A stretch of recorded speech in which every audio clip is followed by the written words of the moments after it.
नमस्कार दोस्तों, मैं आपका दोस्त सोनू शर्मा इस वक्त मौजूद हूँ सिरसा के सरकारी हॉस्पिटल में। साथियों, मेरे आने का कारण यह है क्योंकि सिरसा के कंगनपुर रोड पर एक महिला अपने बेटे को चीज़ दिलवाने के लिए दुकान पर जाती है और जैसे ही चीज़ दिलवाकर अपने बेटे को वापस लौटती है तो रास्ते में इसके ही पति द्वारा ईंट से हमला कर दिया जाता है और ईंट से हमला करने के बाद में इस महिला के जो हाथ है वो टूट जाता है और उसके बाद में ये महिला सरकारी हॉस्पिटल में एडमिट हो जाती है। सबसे बड़ा सवाल कि आखिरकार पति ने पत्नी पर ईंट से हमला क्यों किया। यह महिला अपने बेटे को चीज दिलवाने के लिए किराना की दुकान पर गई थी। आखिरकार क्या बात हुई कि ईंट से हमला कर दिया, ऐसी क्या बात थी? तो सभी साथियों से गुजारिश करूंगा वीडियो को ज्यादा से ज्यादा शेयर करें। आप देख सकते हैं कि महिला पर किस तरीके से उसके पति ने हमला कर दिया। अब ये महिला रो रही है कि आखिरकार मेरी क्या गलती थी। हाँ जी, नमस्कार जी, क्या नाम है आपका? पूजा। हाँ जी, पूरी कहानी क्या है जी, बताएं। मैं मेरे बेटे चिराग को चीज दिलाने गई थी। वो जिद कर रहा था चीज की। मैं गई, वो पता नहीं एकदम से मेरा घर वाला कहाँ से आया बाइक लेके, एकदम से बोला रुक रुक। मैंने चिराग को कहा चल बेटा जल्दी चल। वो पहले खोरे मारने लग गया, फिर चिराग का हाथ पकड़ लिया उसने। मैं उसको छुड़ाने लगी, मैं कहा छोड़ दे। छुड़ाने लगी, फिर वो ईंट मारने लगा। मेरे सिर में भी लगी, मेरे हाथ पे भी ईंट लगी और मेरे खून ही खून हो गया। कोई लड़ाई कोई कुछ नहीं था उस टाइम। मैं सिर्फ चीज दिलवाने गई थी, पता नहीं कहाँ से एकदम से आ गया। नहीं, आपके पति ने हमला क्यों किया? कोई तो बात होगी, कोई लड़ाई होगी या कोई तो बात होगी। पहले से कई दिनों से लड़ाई झगड़े चल रहे थे। बहुत बार उसके खिलाफ चौकी में कंप्लेंट भी दी थी। नशे करता है वो, दारू पीता है, गांजा चिट्टा लगाता है वो। तो लड़ाई झगड़ा किस बात को लेकर चल रहा था? लड़ाई झगड़ा इसी बात को लेकर चल रहा था। वो मारपीट करता है, नशा कर लेता है, हंसता है तो वो हंसने रहता है, रोता है तो रोने बैठ जाता है। उसे एक बात पकड़ ले तो उस पर लड़ाई करने लग जाता है। पहले कुछ दिन पहले भी उसने चक्कू से मेरे मारा था।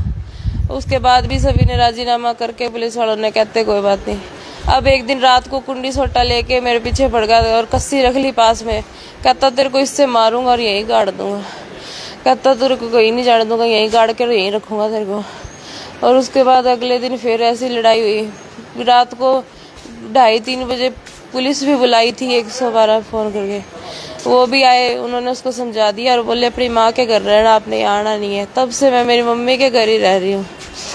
अब सिर्फ लड़के को चीज़ दिलाने गई थी और कुछ भी बात नहीं हुई, कुछ भी। वहाँ पे सिर्फ मैं आराम से चीज़ दिलाने गई, आया एकदम से बाइक रोकी, रुक रुक करने लग गया। मैं रुकी नहीं तो हाथ पकड़ लिया बेटे का, बस तब से वो मारने लग गया मेरे गली के बीच में। तो इसका मतलब ये नशा सबसे बड़ा कारण है। अभी आपका पति है वो नशा करता है, नशे करता है, वो गांजा भी पीता है, चिट्टा लगाता है, ब्रूफिन गोलियां भी खाता है, वो दारू भी पीता है, नशे करके मारता है बहुत ज्यादा। साथियों, आप देख सकते हैं नशा लड़ाई का सबसे बड़ा कारण है। नशे कर आजकल के पति हैं अपनी पत्नियों को पीटते हैं, घर में कोई सुख सुविधा नहीं देते और पत्नियों को दिन प्रतिदिन तंग करते हैं और इसका सबसे बड़ा कारण नशा है।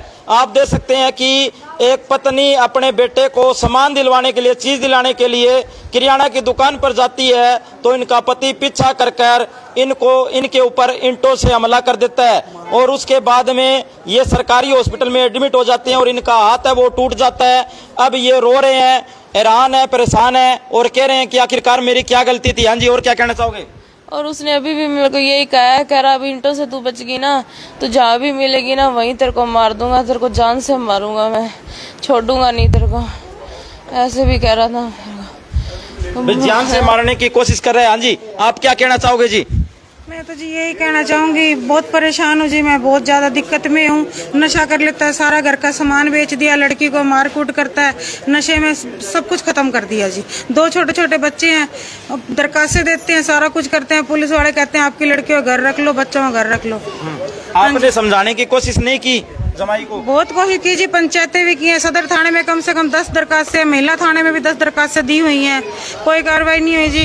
वो नशेड़ी है, खुद ही झूठी मेरी दरखास्त दियाता है कि मेरी सास मारती है, मेरा ससुरा मारता है। शादी को कितना टाइम हो गया जी? 5 साल हो गया जी। कितना टाइम से ये झगड़ा चल रहा है? ये साल बाद बस इनकी लड़ाई झगड़ा शुरू हो गया था। हाँ जी, क्या कहना चाहोगे जी? सर जी, मैं तो यही कहना चाहूँगा जी, ये लड़की बहुत दुखी हो रही है जी उससे जी। वो नशे करता है और मारपीट करता है। अभी 10 दिन पहले हमारी पंचायत हुई थी, भी उसके पिताजी आए थे, उसके चाचा जी आए थे, उसके भाई आए थे और 2-3 और आए थे और मेरे मम्मी पापा भी थे। हम सब ने बैठ के उसको समझाने की बहुत कोशिश की, क्योंकि 11 तारीख को ये इनका लड़ाई झगड़ा हो गया था और 112 को हमने कॉल करके बुलाया। पुलिस भी आई थी, पुलिस ने इसको हमारे घर छोड़ दिया और वो अपने घर चला गया। पुलिस वाले बोले भी लड़की को अपने घर रखो। मैं कहा जी ठीक है जी। उसके बाद दूसरे दिन उसके माँ बाप आए, उसका चाचा आया, उसका भाई आया, सारे आए। उन्होंने पंचायत की। पंचायत में उन्होंने ये कहा भी हमारा लड़का जो नशे करता है ना, तो ऐसे करो भी 2 महीने आप अपनी लड़की को घर रखो और ये इतने सुधर जाएगा तो फिर आप बैठ के बात कर लेंगे, कोई नहीं, लड़की अपने घर आ जाएगी। मैं जी चलो ठीक है। लेकिन उसके बीच में ही वो अपना, जैसे लड़की हमारे घर आई, वो कभी तो फ्रिज लेके चला जाता है, कभी वो भांडे लेके चला जाता है, कभी कुछ सामान लेके चला जाता है। वो सामान बेच रहा है, क्योंकि जो ई रिक्शा है वो भी हमारी दिलाई हुई है, उसको लड़की के नाम पे हैं कागज सारे। वो अब ई रिक्शा पता नहीं वो जो लोन पे ली हुई थी वो ले गए और वो लेके चले गए। तो अब वो क्या करता है जी, यही करता है, वो भांडे ही बेचेगा घर के जी। अब वो सुधरता तो है नहीं जी। अब वो हर रोज की रोज ही वो मारपीट करता है जी, नशा करके जी। तो साथियों, नशा सबसे बड़ा कारण है और नशे में आदमी अपने घर का सामान बेचता है और अपनी पत्नी को भी पिटाई करता है, पीटता है और उसके बाद में इनके घर वाले भी हैं, वो भी परेशान है और इसका सबसे बड़ा कारण नशा बताया जाता है। हाँ जी, क्या कहना सर जी? वो क्या करता है, इसके साथ मार पिटाई कर लेता है। मार पिटाई करने के बाद में वो आप ही खुद ही थाने में चला जाता है, इसको मार कूट करके, और थाने में खुद दरखास्त दियाता है जी मेरे को इसके घर वालों से जी, इसके घर वाले मेरे को मार देंगे, मेरे को जी इसके घर वालों से खतरा है जी। हमारी दरखास्त दियाता है जी। बोलो जी, लड़ाई इससे झगड़ा करेगा और दरखास्त हमारी दे के आता है। अब भी वो इसके मार पीट करके, हम ये तो आगे एम्बुलेंस में, हम आ रहे थे सतनाम चौक से और वो चौकी में पहले पहुँच गया। बोलो, सतनाम चौकी में पहुँच गया जी पहले। कहता कि ये मेरे को मार देंगे। हम तो घर पे थे ही नहीं, मैं तो मंडी में गया हुआ था मेरे, क्योंकि गाय भैंस मैंने रखी हुई है। मैं तो वहाँ मंडी में सब्जी इकट्ठी करने के लिए चला जाता हूँ, वहाँ चला गया था। मैं तो घर पे सिर्फ लेडीज थी और बच्चे थे ये। मैं घर पे चला, मैं और जो एक मेरा छोटा बेटा है 12 साल का, उसके भी चोट लगी, वो छुड़ाने लग गया, उसके भी ईंट मार के भाग गया। और साथ में वो हमारी जो स्कूटरी है, जो घर में जो स्कूटरी है बैटरी वाली, वो स्कूटरी लेके भाग गया वो। तो सभी साथियों से गुजारिश है इस वीडियो को ज़्यादा से ज़्यादा शेयर करें। और आप देख सकते हैं किस तरीके से यहाँ पर एक महिला अपने बच्चे को दुकान पर सामान दिलवाने के लिए जाती है और इनके पति द्वारा इनके ऊपर ही हमला कर दिया जाता है और हाथ तोड़ दिया जाता है। तो सभी साथियों से गुजारिश है इस वीडियो को ज़्यादा से ज़्यादा शेयर करें। धन्यवाद, शुक्रिया।